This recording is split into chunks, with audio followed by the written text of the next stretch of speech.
നമസ്കാരം, ശ്രീജിത്ത് ബ്ലോഗിലേക്ക് സ്വാഗതം. ഞാനിപ്പോൾ നിൽക്കുന്നത് മണിയങ്കോടാണ്. മണിയങ്കോട് എന്ന് പറഞ്ഞാൽ ഇന്ന് നല്ലൊരു സുദിനമാണ്. കാരണം നമുക്ക് എന്ന് പറഞ്ഞാൽ ഒരു ബസ്സിൻ്റെ ഒരു റൂട്ട് നമുക്ക് തന്നൊരു ബസ് വരികയാണ്. നമ്മളെ നാട്ടിൽ കൂടെ ഒരു ബസ് വരികയാണ്. അതിൻ്റെ പേരാണ് പ്രശാന്തി. നമുക്ക് ആ ബസ്സിൻ്റെ അടുത്തേക്ക് പോകാം. ഇതാണ് നമ്മുടെ ബസ്. ഈ ബസ്സിൻ്റെ കാര്യങ്ങളൊക്കെ പ്രശാന്തി, ഇതാണ് നമ്മുടെ ബസ് കേട്ടോ. ഈ ബസ്സിൻ്റെ കാര്യത്തിൽ നമ്മളെ ബസ് ഇതാണ് നമ്മുടെ ബസ് പ്രശാന്തി. ഇത് നമ്മൾ രാജശേഖരേട്ടൻ്റെ ബസ്സാണ്. KNT ജനതേൻ്റെ ഓണർ രാജശേഖരേട്ടൻ്റെ ബസ്സാണ്.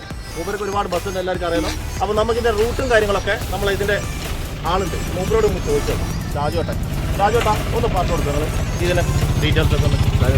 ഇത് രാവിലെ 7:50 പുതിയ സ്റ്റാൻഡിൽ നിന്ന് എടുത്തിട്ട് മണിയങ്കോട് പാലം വരും, പിന്നെ പുളിയാർമലയ്ക്ക് പോകും, പിന്നെയും തിരിച്ച് അതേ വഴിക്ക് തന്നെ വന്ന് പിന്നെ പുതിയ സ്റ്റാൻഡ് പോകും. രാവിലെ 10 മണിക്കുള്ളിൽ 2 സിവിൽ സ്റ്റേഷൻ പോകും. പിന്നെ തുടർച്ചയായിട്ട് രാവിലെ മുതൽ വൈകുന്നേരം വരെ ഈ റൂട്ടിൽ തന്നെ ഓടിക്കൊണ്ടേയിരിക്കും. എല്ലാവരും സഹകരിക്കുക, വിജയിപ്പിക്കുക. അതാണ് സാധനമൊക്കെയാണ് ഇതിൻ്റെ ഇത് കേട്ടോ.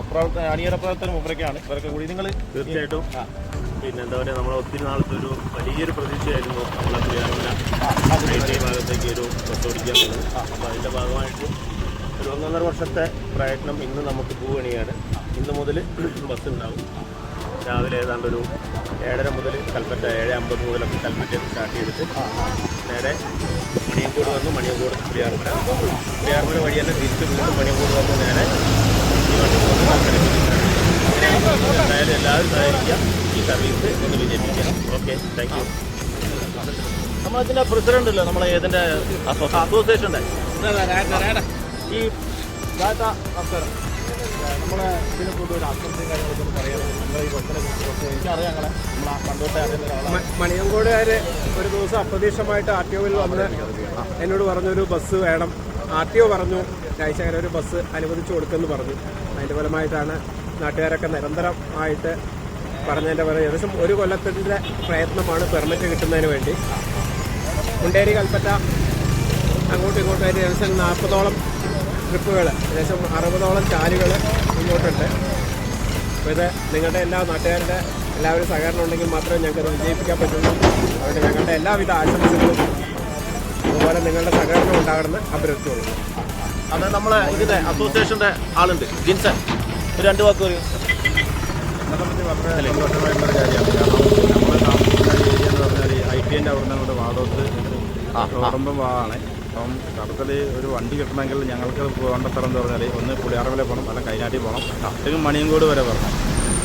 അപ്പോൾ മണിയങ്കോട് വരെ വന്നിട്ട് ഭയങ്കര ബുദ്ധിമുട്ടാണ്. കാരണം എസ്റ്റേറ്റ് ഏരിയ മേഖലയിലാണ്. അപ്പം സാധാരണക്കാരനായ ആൾക്കാരാണ് ഇവിടെ ഏറ്റവും കൂടുതൽ താമസിക്കുന്നത്. 7-8 കോളനികളുണ്ട്. ഇവർക്കൊക്കെ വളരെ ആശ്വാസമാവും വിശ്വസിക്കുന്നു. കാരണം ഒരു വണ്ടി വിളിച്ചാൽ ഇവിടുത്തെ ഭീമമായ പൈസയാണ് കൽപ്പറ്റയിൽ നിന്ന് ഇവിടെ വന്നിട്ട് റോഡിലേക്ക്. കുറേ മാറ്റങ്ങൾ വരും, ജനങ്ങൾക്ക് ഉപകാരമാവും. അതെ, മാറ്റങ്ങൾ വരണമല്ലോ. നമുക്ക് എത്ര കാലത്തോടെ പണ്ട് എന്ന് പറഞ്ഞാൽ നമുക്ക് ഈ മോനേട്ടനോട് ചോദിക്കാം. മോനേട്ടാ, അല്ല ഒന്ന് പറയും, നിങ്ങൾ അതിൻ്റെ ആളൊക്കെ അല്ലേ, നമ്മളെ ഓടമ്പത്ത് നമ്മളതിൻ്റെ അല്ലേ അസോസിയേഷൻ്റെ ആളല്ലേ?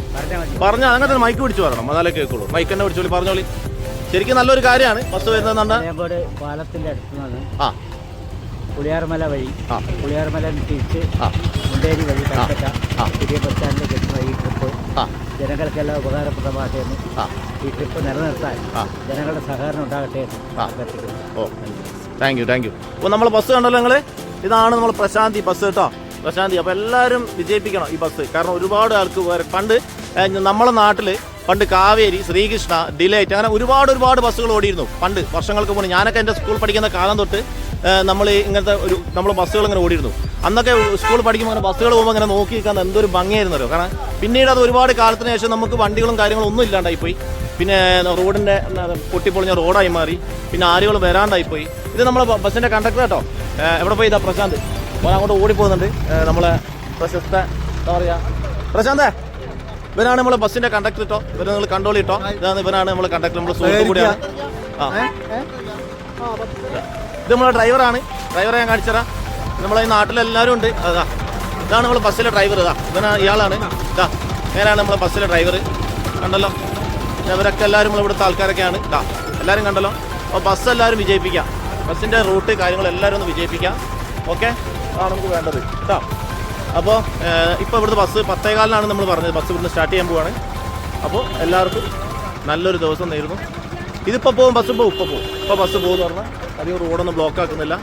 ഓക്കെ, അപ്പോൾ സുഹൃത്തുക്കളെ, അപ്പോൾ ഞാൻ എൻ്റെ ചെയ്യേണ്ട കാര്യങ്ങളൊക്കെ ചെയ്ത് കഴിഞ്ഞു. ഇനിയിപ്പോൾ അടുത്ത വീഡിയോ ആയിട്ട് നമുക്ക് നാളെ കാണാം. ബൈ.